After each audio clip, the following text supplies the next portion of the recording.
আফগানিস্তানের রাজধানী কাবুলে এক ভয়াবহ বিমান হামলায় অন্তত 400 মানুষের প্রাণহানি ঘটেছে। তালেবান সরকারের দাবি, পাকিস্তান একটি মাদক নিরাময় কেন্দ্র লক্ষ্য করে এই হামলা চালিয়েছে। তবে পাকিস্তান এই অভিযোগ অস্বীকার করে বলছে তারা কেবল নির্দিষ্ট সামরিক স্থাপনায় অভিযান চালিয়েছে।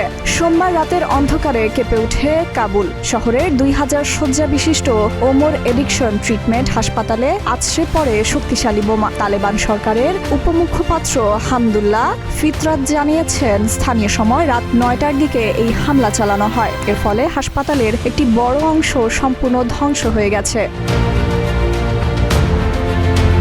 হামলার পর হাসপাতাল চত্বরে তৈরি হয় বিভীষিকাময় পরিস্থিতি। আগুনের লেলিহান শিখা নিয়ন্ত্রণে আনতে হিমশিম খেতে হয় দমকল কর্মীদের। নিহতের সংখ্যা 400 ছাড়িয়েছে বলে দাবি করেছে আফগান কর্তৃপক্ষ, যাদের সবাই বেসামরিক নাগরিক। আহত হয়েছেন আরও অন্তত 250 জন। হাসপাতালের নিরাপত্তারক্ষী অমিত স্টানিকজেই জানান, হামলার আগে তিনি আকাশে যুদ্ধ বিমানের টহল দেখেছেন। আফগান সরকারের আরেক মুখপাত্র জাবিহুল্লাহ মুজাহিদ বলেছেন, পাকিস্তান আবারও আফগানিস্তানের আকাশসীমা লঙ্ঘন করেছে। একটি মাদক নিরাময় হাসপাতালে এই হামলা মানবতার বিরুদ্ধে অপরাধ এবং আন্তর্জাতিক রাজনীতির চরম লঙ্ঘন।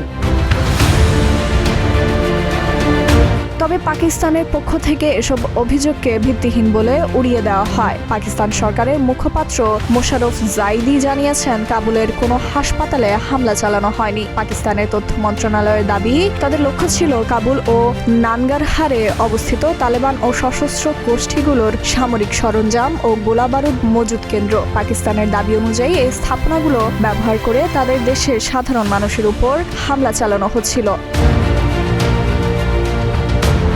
গত 3 সপ্তাহ ধরে চলা এই সীমান্ত সংঘাত সাম্প্রতিক বছরগুলোর মধ্যে সবচেয়ে রক্তক্ষয়ী। একদিকে জাতিসংঘ নিরাপত্তা পরিষদ আফগানিস্তানকে সন্ত্রাসবাদ দমনে আরও সক্রিয় হওয়ার আহ্বান জানিয়েছে। অন্যদিকে চীন চেষ্টা করছে দুই দেশের মধ্যে মধ্যস্থতা করতে, কিন্তু সংঘাত থামার কোনো লক্ষণ দেখা যাচ্ছে না। বিশ্ব খাদ্য কর্মসূচি এই যুদ্ধের কারণে বাস্তুচ্যুত হওয়া 20,000-এরও বেশি পরিবারের জন্য তারা জরুরি খাদ্য সহায়তা পাঠানো শুরু করেছে। দুই প্রতিবেশী দেশের এই পাল্টাপাল্টি হামলায় প্রাণ যাচ্ছে সাধারণ মানুষের। বিশেষজ্ঞরা বলছেন, মধ্যস্থতাকারী দেশগুলো নিজস্ব সমস্যা নিয়ে ব্যস্ত থাকায় এই সংঘাত সহসাই থামার কোনো পথ দেখা যাচ্ছে না।